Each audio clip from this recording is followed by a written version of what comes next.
Terceira mensagem sobre provisão financeira em tempo de crise.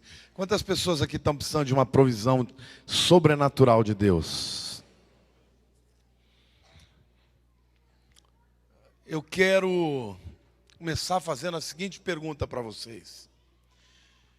Quantos aqui acham que o dinheiro é importante? Levante a mão. Quem acha que é importante? Muito bom. Quantos aqui acham que o dinheiro é importante na Bíblia? Levante a mão. Menos pessoas. Bom, se você acha que não é importante na Bíblia, então não é importante, tá bem?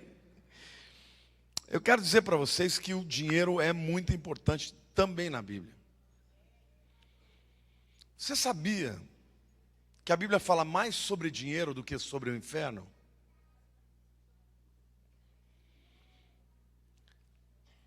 Tem mais de 2.000 citações na Bíblia sobre o dinheiro. Olhe para a pessoa do teu lado e diga, é muita citação. Bom, se a gente já entendeu que o dinheiro é importante na Bíblia, eu quero perguntar para vocês, por que o dinheiro é importante?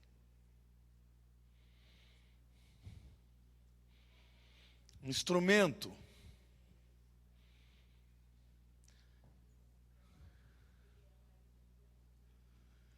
Porque a palavra diz que ele é a raiz de todos os males. Aonde está dizendo isso? A Bíblia não diz que o dinheiro é a raiz dos males.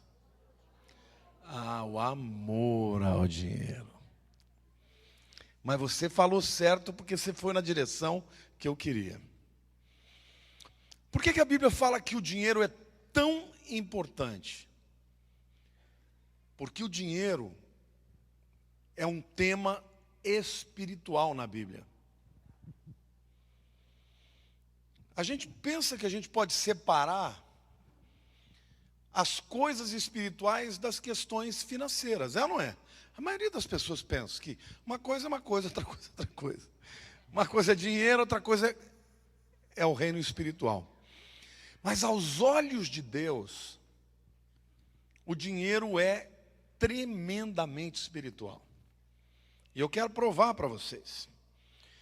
Eu quero começar a ler um texto, aliás, ele é a base de toda a pregação de hoje,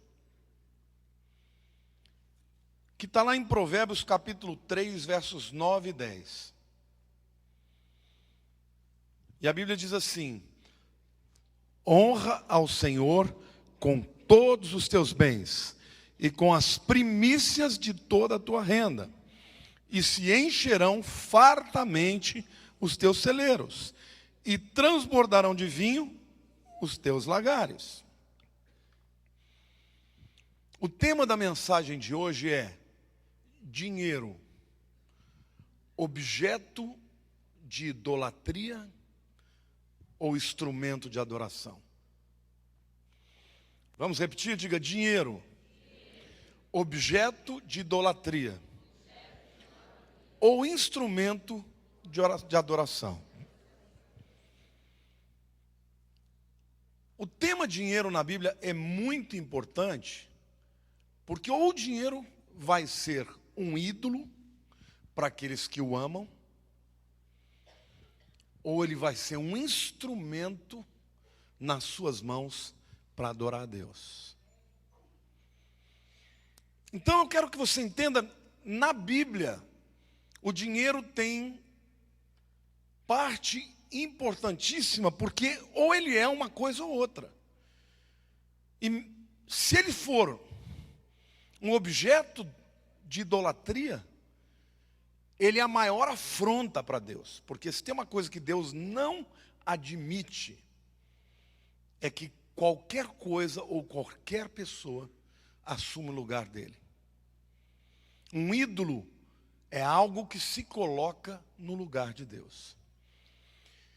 O contrário da idolatria é a adoração. E o dinheiro quando ele é usado como instrumento de honra a Deus, ele se torna um instrumento de adoração. E, portanto, ele é muito importante também. Amém ou não? O texto começa dizendo: honra ao Senhor com todos os teus bens. Agora, eu quero perguntar para vocês, o que é honrar?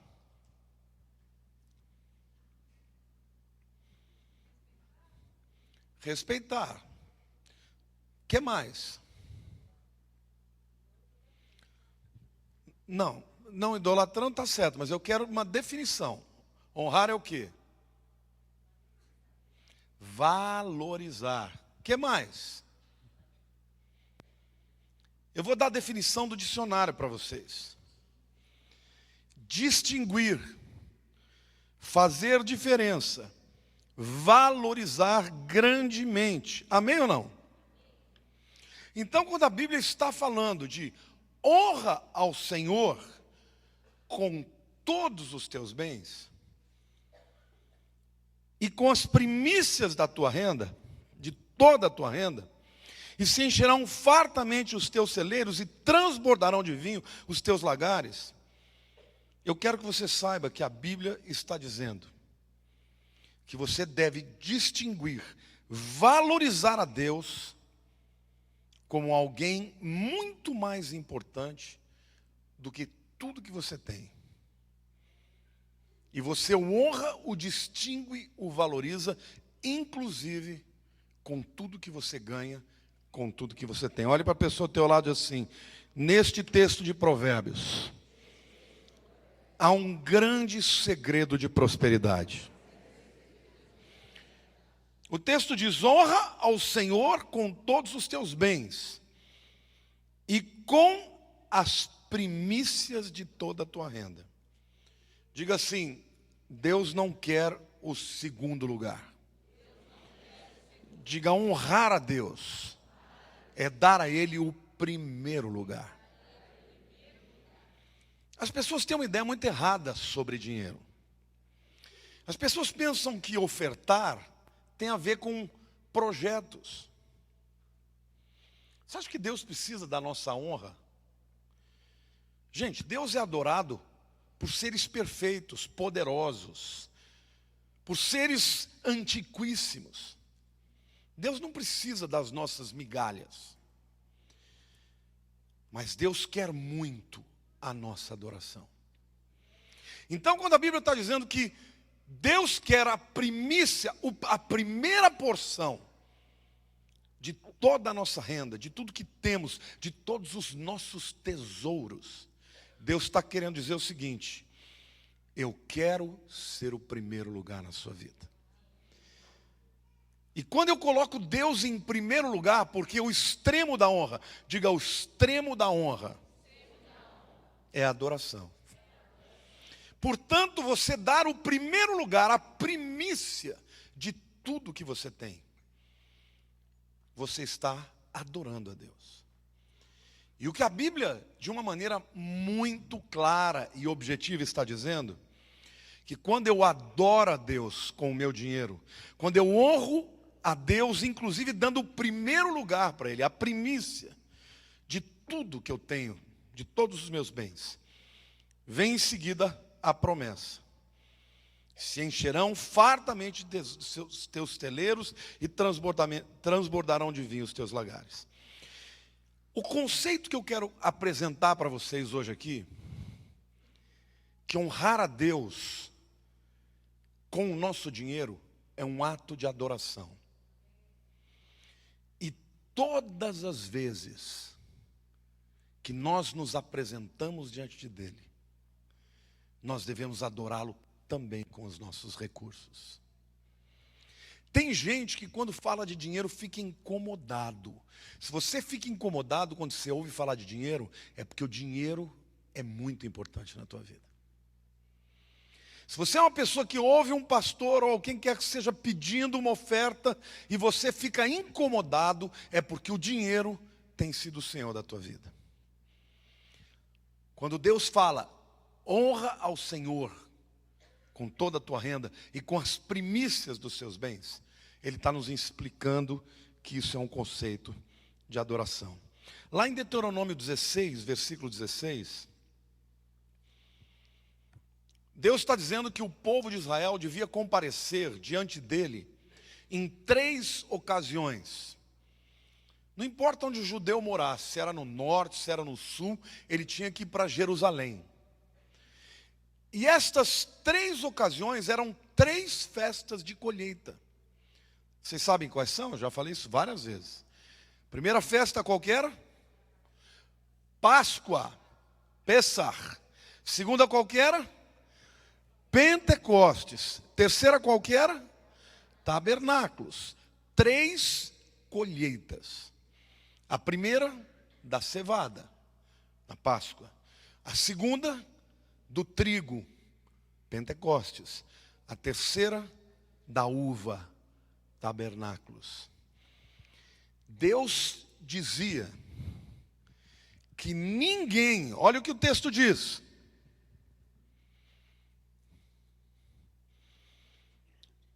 Deuteronômio 16, 16. Todo varão entre ti aparecerá perante o Senhor teu Deus no lugar que escolher, na festa dos pães ázimos, diga Páscoa. Na festa das semanas, diga Pentecostes. E na festa dos tabernáculos. Porém, não aparecerá de mãos vazias perante o Senhor.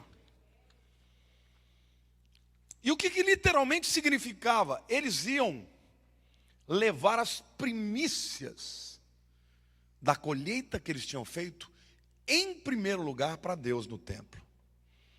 E Deus diz: vocês me dão a primícia, e eu garanto que toda a outra colheita, todo o resto da colheita vai ser abençoada. Diga para a pessoa do teu lado, quando você adora a Deus, dando o primeiro para Deus, diga, não do que sobra, mas a primeira porção, Deus garante a abundância no restante da colheita. Isso é um princípio espiritual. Adorador, porque adoração é honra ao extremo. Adoração é um instrumento poderoso de prosperidade. Amém? Diga assim, o extremo da honra é a adoração. Segundo lugar, eu quero perguntar para vocês, qual a consequência de honrarmos a Deus com os nossos bens? Em primeiro lugar, eu quero dizer que a primeira consequência, diga, aumento dos bens. A Bíblia diz, então se encherão. Veja que Deus não está nem aí para as circunstâncias econômicas da época.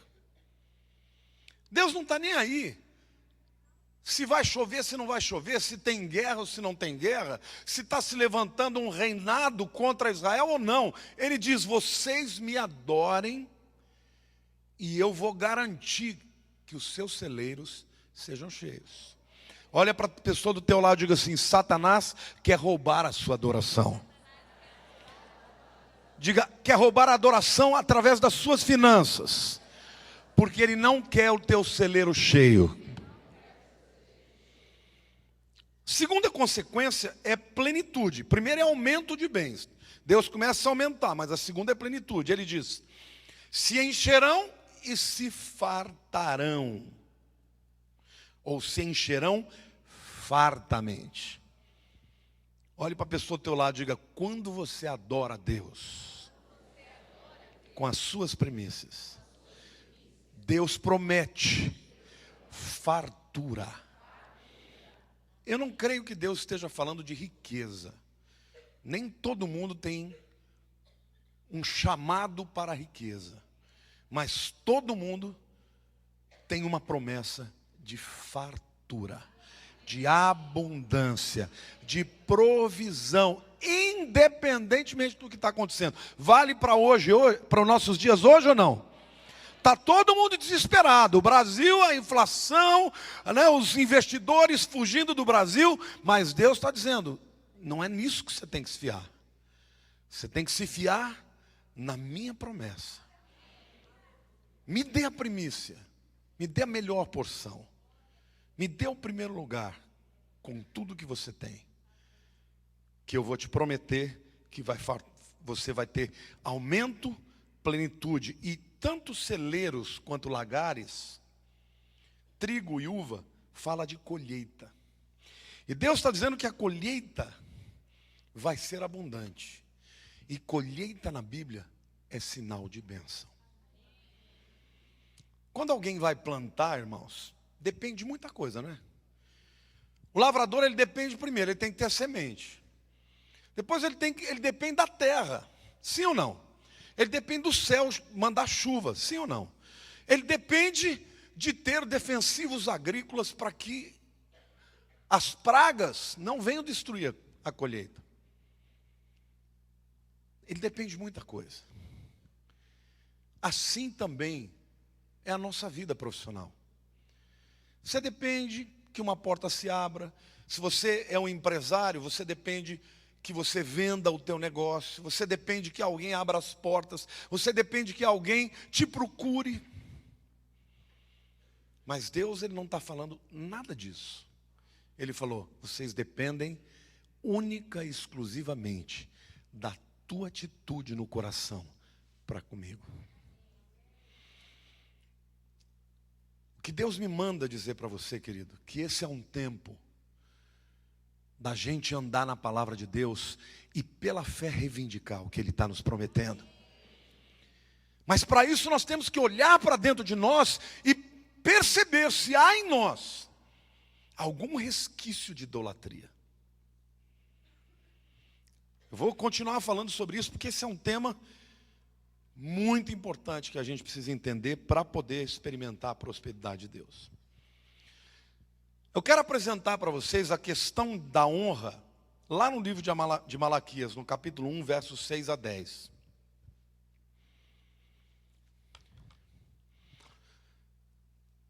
Eu quero explicar para vocês que, nesse tempo, Israel estava vivendo uma seca tão poderosa, que faltava azeite para o templo, que faltava animais para os sacrifícios.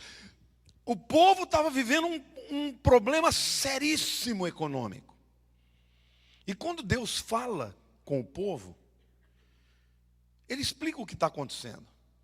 Ele diz assim, o filho honra o pai e o servo ao seu senhor. Se eu sou o pai, onde está a minha honra? E se eu sou o Senhor, onde está o respeito para comigo? Diz o Senhor dos exércitos, a vós outros, ó sacerdotes, que desprezais o meu nome. E aí Deus continua a retórica, diz assim, vós dizeis, em que nós desprezamos o teu nome? Ofereceis sobre o meu altar pão imundo, e ainda me perguntais? Em que te havemos profanado? Nisto que pensais, a mesa do Senhor é desprezível. Quando trazeis animal cego para sacrificardes, não é isso mal? E quando trazeis o coxo ou enfermo, não é isso mal? Ora, apresenta-te ao teu governador, acaso terá ele agrado em ti? E te será favorável, diz o Senhor dos Exércitos. Agora, pois, suplicai o favor de Deus, que nos conceda a sua graça, mas com tais ofertas nas vossas mãos, aceitará Ele a vossa pessoa, diz o Senhor dos Exércitos. Tomara houvesse entre vós quem feche as portas, para que não acendesseis de balde o fogo do meu altar. Eu não tenho prazer em vós, diz o Senhor dos Exércitos, nem aceitarei da vossa mão a oferta. Tem gente que pega esse texto e espiritualiza para outras coisas. O problema que estava havendo ali era um problema literalmente financeiro. O que acontecia? O camarada tinha algumas ovelhinhas, ele ia lá, olhava, essa ceguinha aqui, ninguém vai comprar. Vou levar para Deus, né? Levava para sacrificar a ovelha cega. Essa manquinha aqui, ninguém vai comprar, né? Vou levar para Deus, né? Esse pão que está duro, Não dá para vender nem para comer, né? Vou levar para Deus, né? E Deus está falando assim, olha, o pai tem a honra do filho. O patrão tem a honra do empregado. E eu? Onde é que está a minha honra? E aí Deus fala, e vocês vêm me perguntar onde nós estamos te desonrando? Quando vocês me trazem a ovelha cega, a coxa, o pão imundo, você vem me perguntar onde que vocês estão me desonrando? Da maneira como vocês estão me tratando. E Deus fala assim, entrega essa oferta para o governador para ver se ele aceita.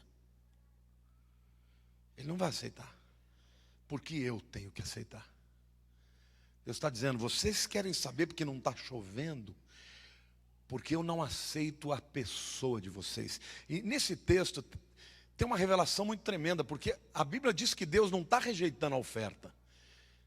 Deus está rejeitando a pessoa que traz oferta. E Deus fala assim, como eu gostaria que tivesse alguém para fechar as portas desse templo. Para que ninguém mais viesse oferecer essa oferta imunda e queimar para mim. Diga para a pessoa do teu lado, problema de falta de provisão é problema espiritual, é desonra para Deus. Nenhum momento Deus está dizendo, o problema é financeiro, o problema é econômico, o problema é militar, o problema é meteorológico. Deus está falando, eu mando em tudo isso. O problema é o coração de vocês. Vocês me desonram. Olha para a pessoa do teu lado e diga, você quer experimentar a abundância e a provisão de Deus neste tempo que o Brasil está debaixo de juízo? Quantos querem em nome de Jesus? Deus está dizendo para você, é hora de olhar para dentro de si e dizer, estou te desonrando de alguma maneira? Porque ainda há tempo de arrependimento.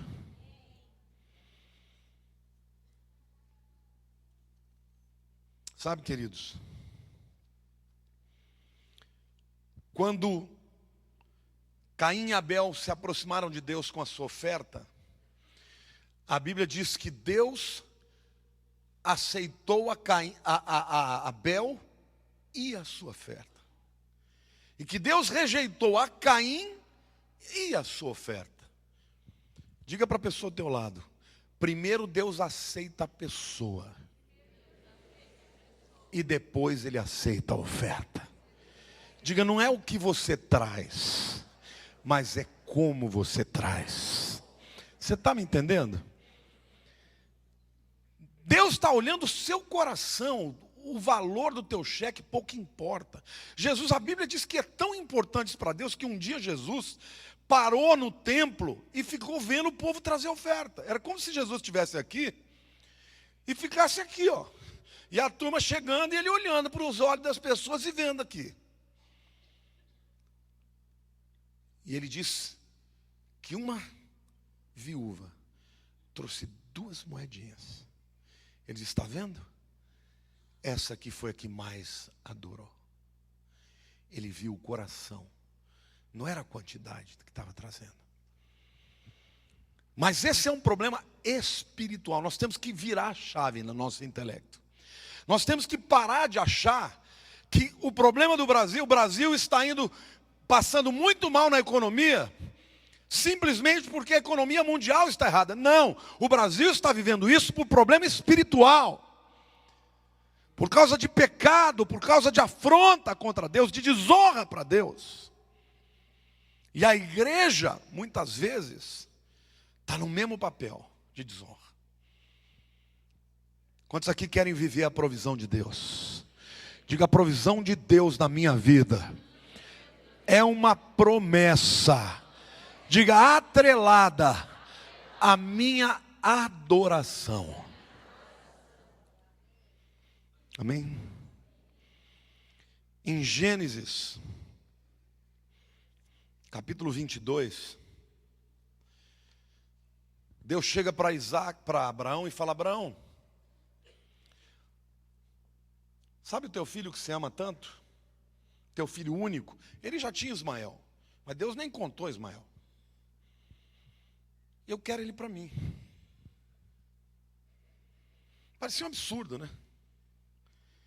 Eu quero ele para mim. E Abraão então sai. Deus fala: vou te mostrar onde está. Está lá no Monte Moriá, 3 dias daqui. Abraão sai. Quando ele chega lá, na hora que ele vai matar Isaac, Deus fala: não quero mais. Acho que se Abraão fosse italiano, ele ia virar para Deus e falar: o senhor vai se decidir? O senhor quer ou não quer? A questão não era oferta.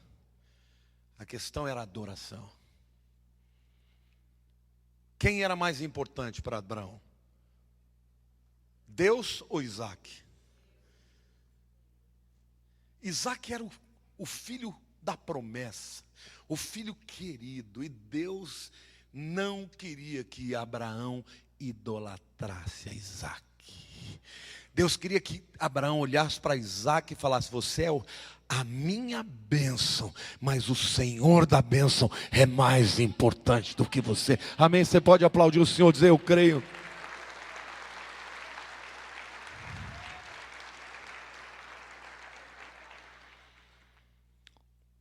Quarta reflexão que eu quero fazer com vocês: por que Deus pede honra? Olhe para a pessoa e diga: por que Deus pede honra? Deus precisa de honra da nossa. Ele é adorado porque criaturas perfeitas. Por que Deus está pedindo honra, irmãos? Diga assim: porque o dinheiro pode se tornar um ídolo na nossa vida. Colossenses 3:5, olha o que a Bíblia diz: fazei, pois, morrer a vossa natureza terrena: prostituição, impureza, paixão lasciva, desejo maligno e avareza, que é idolatria. Deus não falou que nada daquilo era idolatria.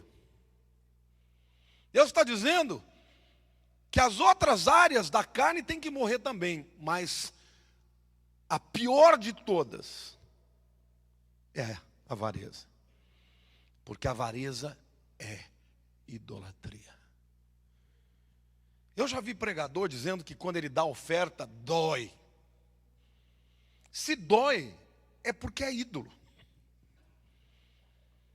Eu já vi pregadores de prosperidade dizendo assim: não, quando você vai dar oferta tem que doer. Não, não tem que doer. Porque se dói é porque é ídolo na tua vida.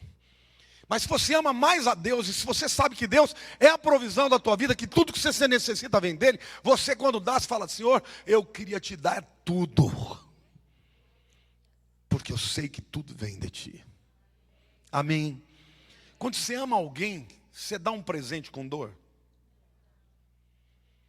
Se você é pai ou mãe, você está me entendendo. Eu tenho mais prazer de comprar um presente para minha filha, para o meu genro, para o meu netinho, do que para mim. Mais prazer de dar para a Lília do que para mim. Por quê? Porque eu os amo. Às vezes a Lília fala: o que eu vou te dar de presente? Não, não quero me dar nada, não quero ganhar nada. Eu tenho mais prazer em dar do que receber. É verdade ou não é, meu? Com Deus é assim. Se Deus olhar para o teu coração e falar: Senhor, eu queria tanto poder ser um ofertante poderoso na tua obra, na obra missionária. Deus fala assim: encontrei um parceiro. Sabe o que eu fico pensando? Quando a gente vê uma palavra dessa tão clara, tão objetiva de Deus, eu pergunto: por que o dinheiro está na mão dos ímpios? Qual é a razão que explica o fato de que as pessoas ricas são aquelas que odeiam a Deus? Por quê?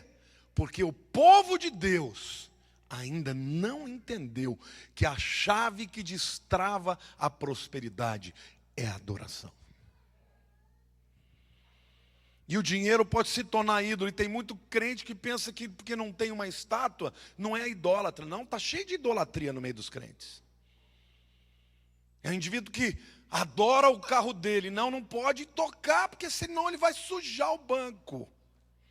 É o indivíduo que não abre a casa dele para fazer uma célula, porque alguém vai pisar com barro e o tapetinho vai ficar escuro. Quantos aqui querem experimentar prosperidade de Deus na sua vida? A palavra de Deus diz: honra ao Senhor com todos os teus bens, com a primícia da tua renda. Por que que Deus está pedindo honra com os nossos bens? Diga assim: porque o dinheiro pode se tornar um ídolo na nossa vida.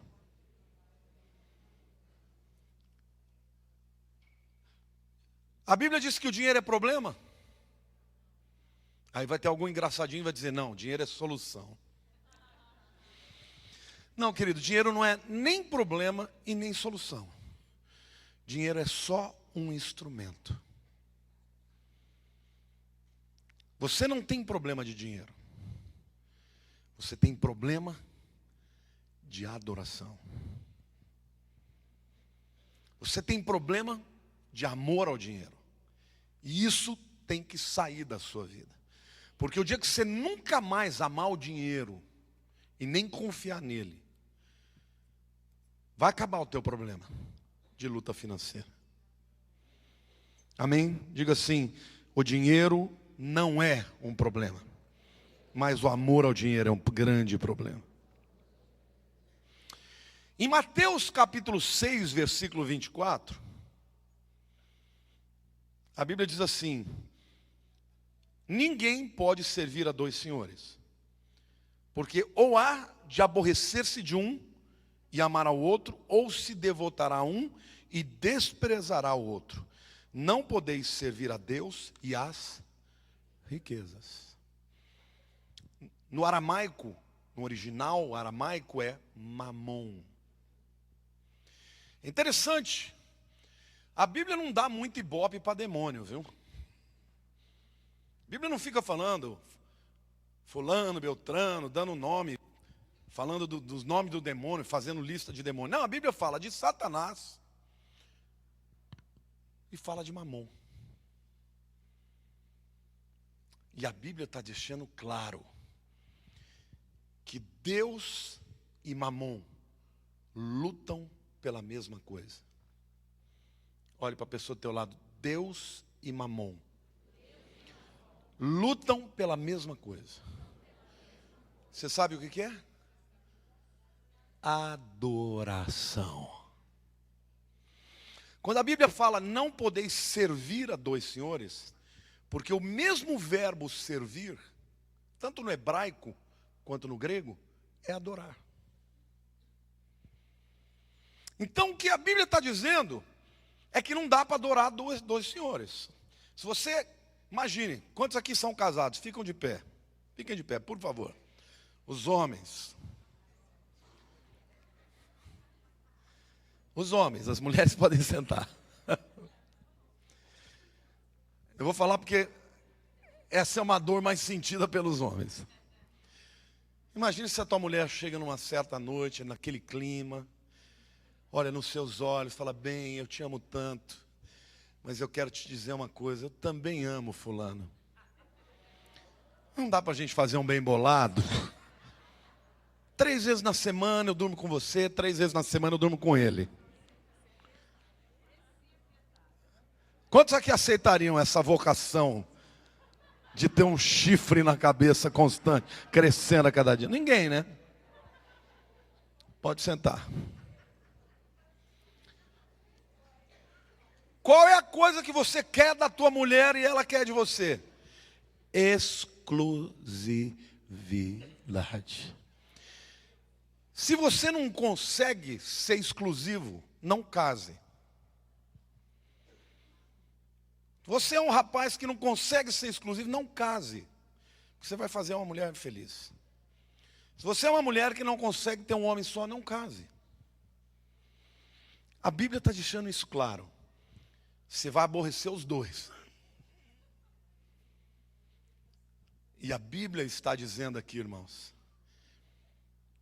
que essa batalha pela adoração é entre Deus e o dinheiro, e Mamon. Por que você adora o dinheiro? Vamos ver quais as características de uma pessoa que adora o dinheiro. Pensa comigo. Pensa numa pessoa, não precisa dizer o nome, que você vê evidências de que ela adora dinheiro. A confiança dela está onde? Na conta bancária. Se ela está bem, é que nem a pessoa fala, olha, eu fumei maconha minha vida inteira. Maconha nunca me deixa calmo. Aí você pergunta para o camarada, então tira a maconha dele para ver se ele fica calmo. Você vai ver que a maconha não deixa calmo. Tira a maconha do fulano para ver se ele fica bem ou se ele vai ficar doido subindo parede. Você quer ver o camarada se ele adora dinheiro? Se na hora que ele tiver 100, ele vira o cão. Sim ou não? Aí ele bate na mulher, xinga os filhos, procura briga no trânsito. Por quê? Porque para ele a segurança é o dinheiro. Ele adora o dinheiro. Ele não vive sem o dinheiro. Você quer ver o indivíduo perder a linha, mudar de humor? Você falar em ele botar a mão no bolso. Martinho Lutero dizia que havia duas conversões. Uma era a conversão da alma e a outra era do bolso. Ele dizia que a pessoa que fosse batizada, ela tinha que tirar a mão do bolso. O dinheiro, ele se torna objeto de adoração e muitos crentes estão debaixo do poder de Mamon e não sabem. Deus quer prosperar a tua vida, querida, mas primeiro, Ele quer que você não dê valor nenhum ao dinheiro.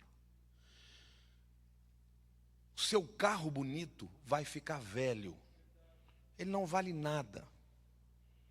A sua casa bonita vai precisar pintar de novo. Essas coisas todas são passageiras. Deus te dá, você pode se alegrar nelas, mas pelo fato delas serem prova da bênção de Deus, elas não podem ser senhor da sua vida. Elas não podem ditar a tua alegria, a tua fé, a tua confiança. Se você confia em Deus, você passa pelo momento da dificuldade e dizendo, glória a Deus, eu sou crente do mesmo jeito, Deus é bom para mim do mesmo jeito, hoje eu não tenho, amanhã eu vou ter. Amém ou não? Quando o apóstolo Paulo falava sobre o tema, ele diz assim, eu sei viver com pouco e sei viver com muito. Tudo posso naquele que me fortalece. Agora, tem os crentes da teologia da prosperidade que é tudo posso naquele que me fortalece. Eu posso ter uma Ferrari. Eu posso ter uma cobertura. Eu não posso viver sem nada. Quando a Bíblia está dizendo que poder tudo naquele que fortalece, que nos fortalece, é poder não ter e poder ter. É poder viver a abundância e poder viver a privação. Amém ou não? Agora, quando você é testado e provado e aprovado, a promessa de Deus se cumprirá na tua vida, que diz, eu vou aumentar a tua riqueza, eu vou encher o teu celeiro, e você, depois que passar pela aprovação, vai dizer, glória a Deus.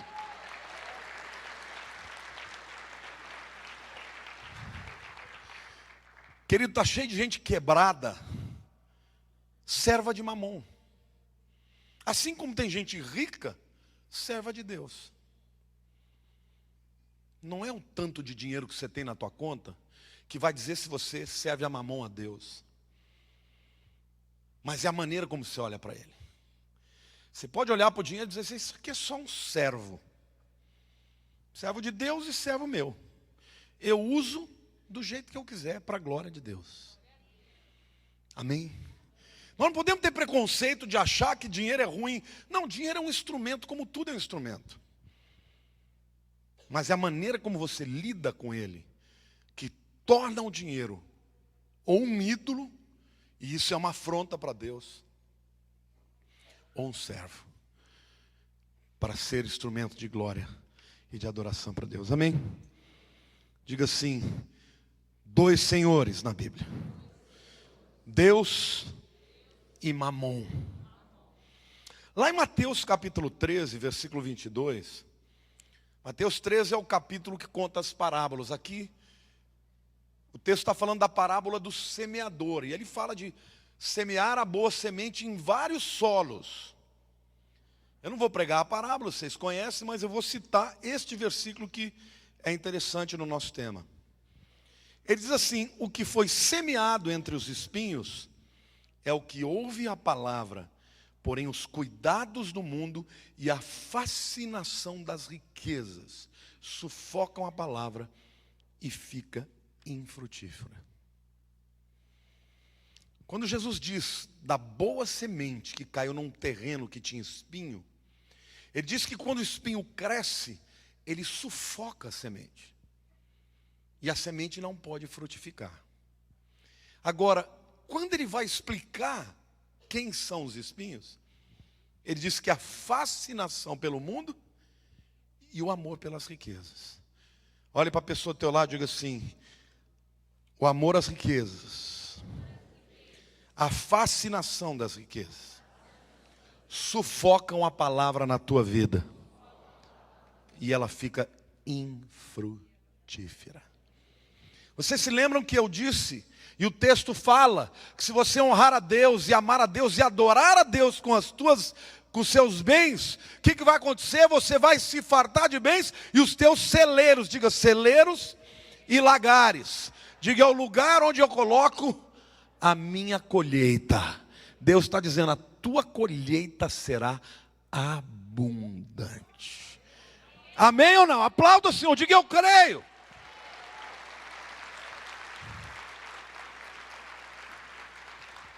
Mas a fascinação pelas riquezas vai fazer o contrário, vai tornar a tua colheita inexistente. Porque uma semente que não se desenvolve jamais vai dar um fruto. E o fruto é o resultado da colheita. Então, quando a Bíblia trata do assunto de dinheiro, queridos, não é essa história de toma posse. Quando a Bíblia fala de oferta, de dízimo, não é um título de capitalização que você vai pondo, e um dia você, pum, ganha uma bolada. Porque tem gente que pensa que é assim. Não, queridos, isso é um teste constante da tua adoração.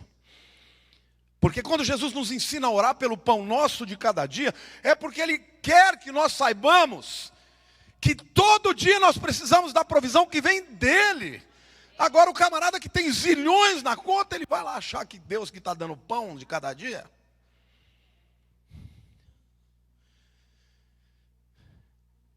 Nós podemos ter muito, mas ainda assim, a gente precisa entender que quem manda a chuva, quem manda a provisão, quem dá a semente e faz a colheita ser abundante, é Deus. Diga para a pessoa ao teu lado, adore ao Senhor com toda a sua renda e com as primícias dos seus bens. No livro de Atos, a Bíblia fala que os discípulos traziam suas ofertas e os seus dízimos e colocavam aos pés dos apóstolos. Sabe o que eu acho que isso significa? Eu acho que isso significa literalmente você colocar o dinheiro no lugar que ele tem que ficar. Diga assim, o lugar do dinheiro é aos pés, para ser pisado. Amém ou não? Quando a Bíblia fala que a gente vai andar em ruas de ouro nos céus, aí todo mundo fala, nossa, eu vou morar num lugar de ouro. Não, o lugar do ouro no céu é debaixo dos seus pés. Ou seja, você não deve amar o dinheiro. Você deve pedir que Deus proveja abundantemente na sua vida. Para que o dinheiro que sobeje, que sobre da sua renda, seja para o reino dele. Querido, esse é o segredo da prosperidade. E a coisa mais difícil é o crente ser desatado. Eu e a Lília, nós temos uma combinação. A gente, quando vai dar uma oferta, a gente não pensa na conta bancária. A gente pergunta para Deus quanto que é para dar. E tem vezes que a gente dá, irmãos, e depois você vai ver a conta e fala, agora só o milagre de Deus, porque eu não tenho de onde. Mas a gente continua dando e Deus continua provendo. Queridos, teve um evento aqui do... Qual que foi aquele evento do Voo das Águias? Que nós fizemos uma oferta tão escandalosa, que eu falei, Deus, e agora? Eu nunca recebi tanta oferta numa semana só. Numa semana só, tudo que eu dei voltou. É Deus falando assim, é só para você saber que quando eu te mando dar, eu já estou pensando na recompensa. E não duvide de mim, amém ou não? Aplauda o Senhor, diga eu creio.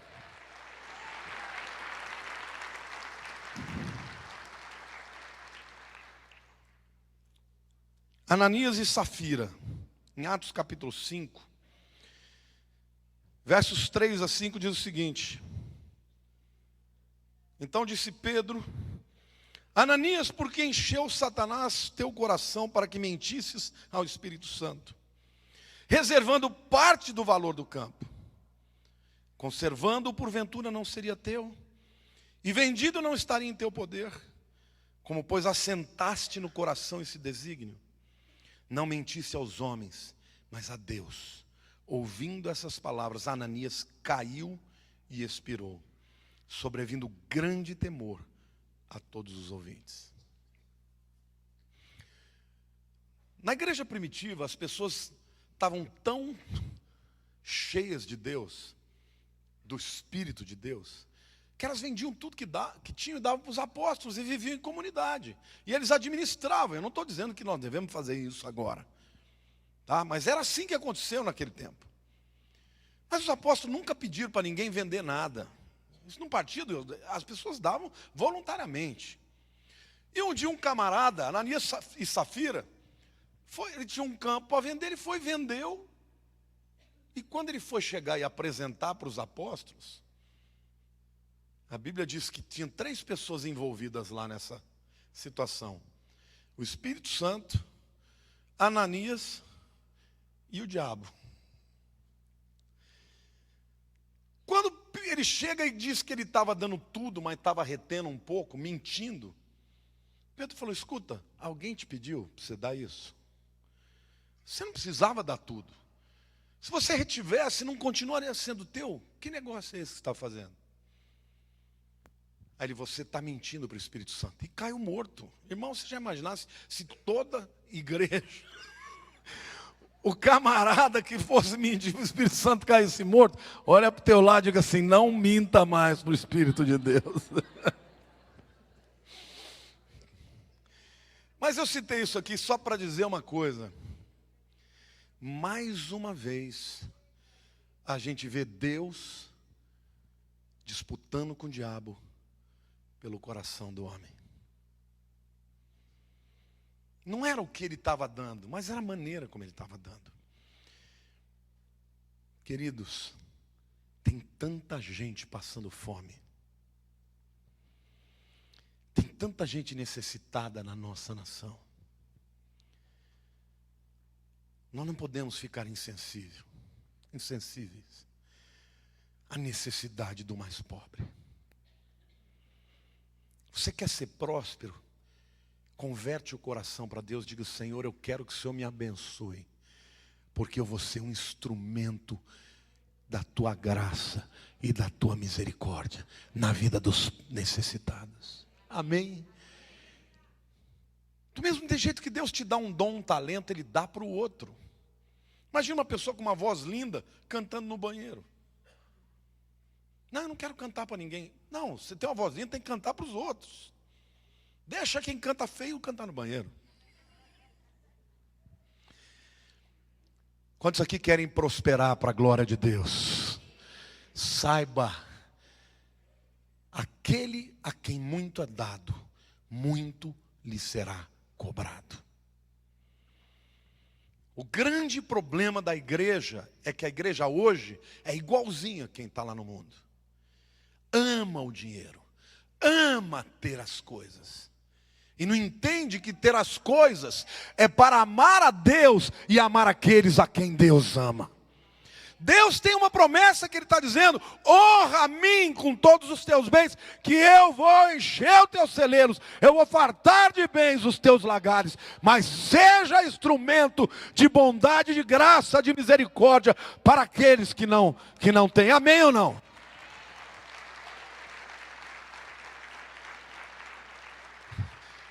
E sabe qual é a minha tristeza e a tristeza de Deus? Que quem está fazendo isso são os espíritas. Aqueles que não entenderam a graça de Jesus. Aí você vai dizer, mas Deus não recebe a oferta deles. Será? Vou mostrar para vocês Atos capítulo 10, versos 1 a 4. A história de um homem italiano. Foi o primeiro convertido fora dos judeus. O primeiro convertido pelo ministério do Espírito Santo na vida dos apóstolos. Morava em Cesareia um homem de nome Cornélio, centurião da corte chamada italiana. O camarada era importante, piedoso e temente a Deus, com toda a sua casa, e fazia muitas esmolas ao povo, e de contínuo orava a Deus. Este homem observou claramente durante uma visão, cerca da hora 9 do dia, um anjo de Deus que se aproximou dele e lhe disse: Cornélio. Este, fixando nele os olhos e possuído de temor, perguntou: que é, Senhor? E o anjo lhe disse: as tuas orações e o quê? E o quê? E as tuas esmolas subiram para a memória diante de Deus. Olha que coisa tremenda, esse camarada não tinha salvação, ele era pagão, ele era politeísta. Mas ele orava a Deus sem conhecer a Deus e dava ofertas e esmolas para os pobres. E Deus manda um anjo para falar com ele. E é interessante, porque o anjo podia chegar e pregar o evangelho. Deus mandou o seu filho Jesus, ele morreu, mas ele não fez isso. Falou o seguinte, Cornélio: tem um camarada, Pedro, você vai mandar 2 mensageiros até ele, ele vai te contar o que é o Salvador e a mensagem da salvação. Por que Deus fez isso? Diga para a pessoa do teu lado: Deus também tinha lição para o crente Pedro. Porque o crente Pedro está dizendo: eu não entro na casa de nenhum, nunca entrei na minha vida, porque Deus dá uma visão para Pedro, e ele vê um lençol cheio de animais impuros, e Deus fala: come, ele fala: nem a pau, eu só comi comida kasher, eu sou judeu, eu nunca entrei na casa de um gentio, e Deus fala assim: você vai comer, porque o que eu chamo que eu santifico, você não diga que é impuro. E tem dois camaradas aí que vieram te buscar, você vai contar sobre a salvação para eles. Deus deu uma lição para Pedro usando o gentio. E quando Pedro chega lá, começa a pregar sobre a salvação, o Espírito Santo vem sobre ele. Mas sabe o que é mais lindo aqui? Que o que tocou o coração de Deus é que Cornélio, sem conhecer a teologia certa, ele adorava a Deus com as suas ofertas. E esse homem prosperou muito, porque ele teve a salvação, foi batizado no Espírito Santo com toda a sua família. E Deus continua a honrá-lo. Você quer, meu querido, experimentar a prosperidade e a provisão de Deus nesse tempo de dificuldade? Entenda que o dinheiro não é o problema. O que está envolvendo o destino da tua vida, a tua prosperidade, é o teu coração para com Ele. Se o dinheiro se tornar importante para você, do mesmo jeito que Deus dá, Deus tira. Mas se o dinheiro se tornar só um instrumento para adorar a Deus, Deus vai falar: é pôr mais, é aumentar mais, é encher mais, é fartar mais. E vai sobrar. E é para sobrar. Diga para o teu irmão, diga, e quando Deus dá, é para sobrar. Diga, é para sobrar muito. Porque quando sobra muito, eu posso dar muito. Amém? E é assim que Deus se move no seu reino. Dinheiro é uma questão espiritual. Não é uma questão econômica. É um princípio espiritual.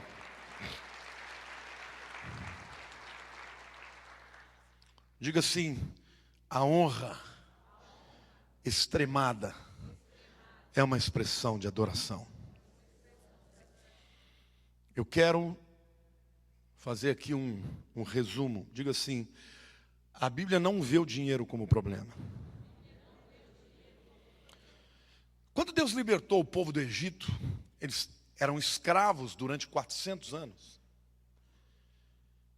Deus colocou um temor tão grande nos egípcios, que quando o povo ia passando, as pessoas iam saindo das suas casas, tirando brinco, anéis, colares de ouros, de pedras preciosas, e diga, leva para a tua jornada, leva para a tua viagem. E o povo saiu cheio de ouro. Em seguida, bastou Moisés afastar um pouquinho para eles usar aquele ouro, para quê? Para fazer um bezerro. Você está me entendendo? Qual que foi a conversa de Moisés com o faraó? Deus mandou, diga para Moisés o seguinte, vai lá, fala para o faraó, deixa meu povo ir, para quê? Para que me adore. Olha a pessoa do teu lado e diga, o propósito de Deus em te libertar é para você adorá-lo. E diga, para você adorá-lo, Ele vai te encher de bens. Mas diga, toma cuidado, porque esses bens podem se tornar ídolo. Se você está sentindo que a prosperidade está chegando e você está começando a gostar, faz aquelas ofertas escandalosas, já para matar o espírito de avareza mesmo. Porque senão, meu irmão, a fonte vai secar. O que eu quero que você entenda, que neste tempo, a provisão de Deus para a tua vida não tem nada a ver com a agenda de Deus para esse povo aqui, para o povo de fora. O Brasil vai sim, já está passando por muita luta. Muito problema financeiro, problemas seculares, mas principalmente espirituais. Mas com você não tem nada a ver com isso. Olha para a pessoa do teu lado e diga, o tratamento de Deus com você não passa pela economia. Digo, o tratamento de Deus com você passa pela tua adoração. Diga, se você adorar o Senhor com todos os seus bens, com aquilo que lhe é caro, com aquilo que lhe é importante, a promessa de Deus é que Ele vai encher os teus lagares e vai encher os teus celeiros fartamente. Amém, aplauda o Senhor.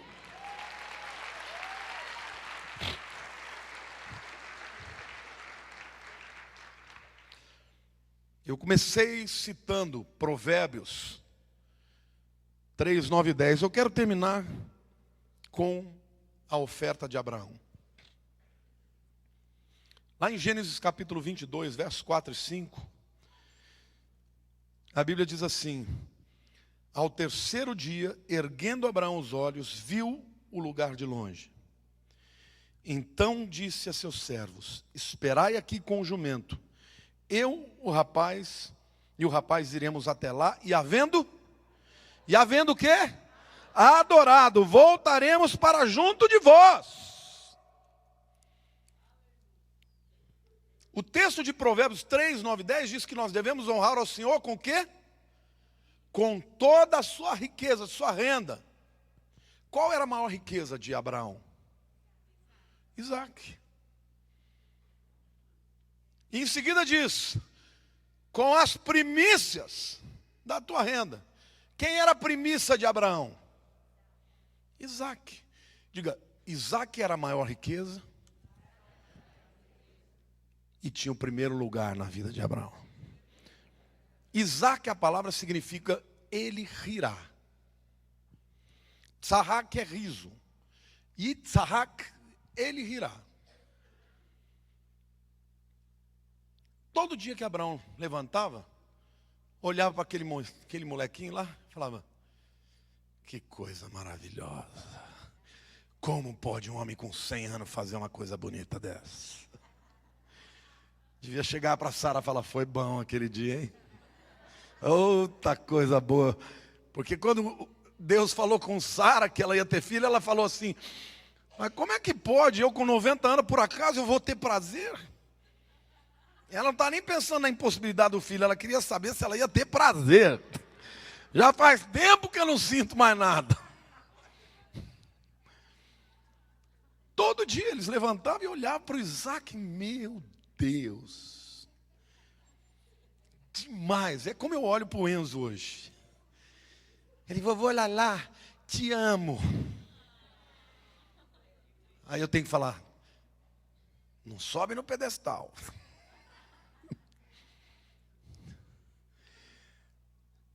Aí um dia Deus fala: Abraão, vem cá, vamos ter uma conversinha particular. Sabe, Isaac, o teu único filho, e Deus vai dizendo: a quem amas, você vai levar ele para mim e vai sacrificar. E não pense você que Abraão achou que não ia sacrificar, porque naquele tempo, todos os deuses pediam para sacrificar. Então ele sabia que ele ia sacrificar. 3 dias ele teve que andar com o Isaac do lado. Imagina como esse homem foi moído. O que estava em jogo ali não era a oferta de Isaac, era o coração de Abraão. Nunca Deus pensou em levar Isaac. O que Deus queria era uma expressão de adoração de Abraão. Mas quando eles chegam no lugar que está na hora de subir a montanha, ele olha, vê o lugar onde ele vai matar Isaac. No coração dele, Isaac já estava morto. E ele vira para os rapazes e diz assim: eu e o rapaz daqui vamos sozinhos. E depois de termos adorado, nós voltaremos. Ele adorava tanto a Deus. E ele tinha tanta certeza da bondade de Deus. Ele disse: eu vou matar, mas ele vai ressuscitar. E ele disse: eu vou adorar com o rapaz. Quando chega lá que ele vai matar, ele levanta a mão, ele ouve a voz do céu: Abraão, eis-me aqui, Senhor. Não estenda a sua mão para o rapaz. Agora eu sei que tu me amas. Amém, irmãos?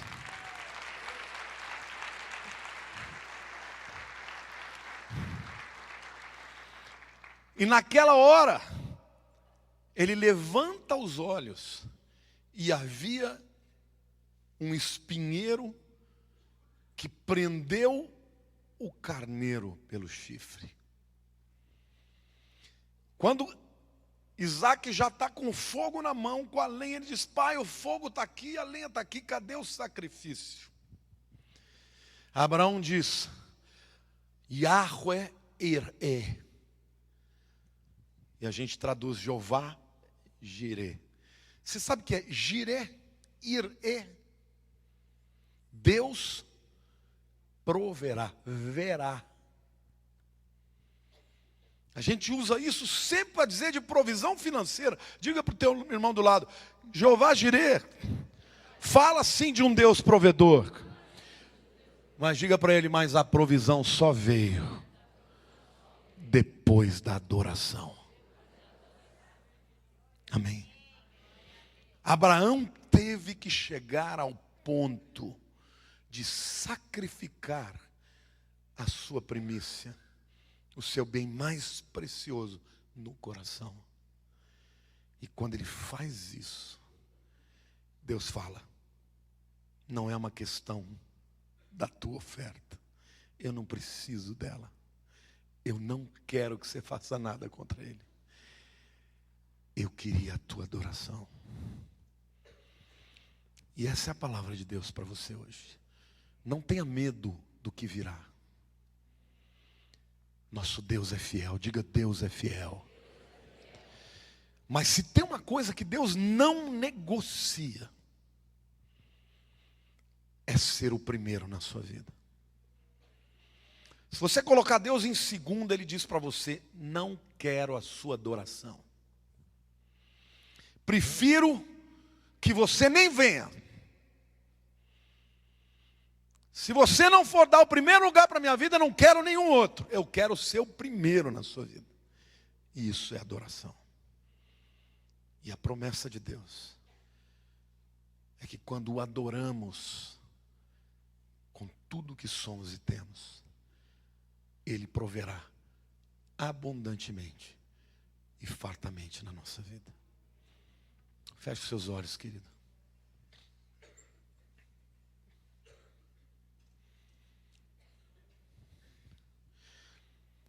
Eu não sei qual é o problema que você está vivendo.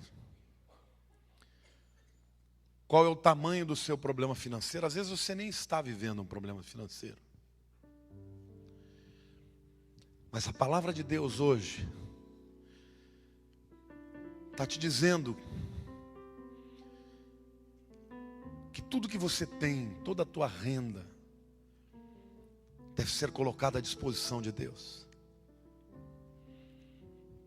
O que determina a tua oferta, a tua generosidade, a tua compaixão com os necessitados, não é a tua conta bancária, mas é o que Deus pede para você. Pode ser 2 moedinhas, como na vida daquela viúva, mas pode ser uma grande oferta, como prova do teu amor a Deus. Deus quer que a gente passe por essa crise econômica brasileira, experimentando a abundância do Pai Celestial. É Ele quem vai colocar no seu caminho a pessoa que vai trazer a provisão, que vai trazer a abundância. E você vai olhar para esta pessoa, para este negócio, para quem quer que seja, e vai dizer: ele é só um instrumento, porque a minha provisão vem de Deus. Põe a mão no teu coração e diga: Senhor, eu quero aprender a te adorar com tudo que eu tenho, com tudo que eu sou. Eu quero te adorar quando eu tiver muito e quando eu tiver nada. Eu quero te adorar sabendo que o Senhor é o meu provedor. A minha segurança está em Ti e não nas coisas desse mundo. Por isso eu entrego primeiro a minha vida e depois a minha oferta, como sinal de que eu entendi a Tua promessa. Ajuda-me a entender quando eu estiver desviando, quando eu estiver amando mais as coisas do que o Senhor das coisas. Usa-me, Senhor, para ajudar os necessitados, para fazer diferença, Senhor, e mostrar àqueles que não Te conhecem um amor profundo, uma solidariedade enorme com as dores dos sofridos. E abençoa a Tua igreja, Senhor, com a Tua provisão e com a Tua prosperidade. Em nome de Jesus. Amém.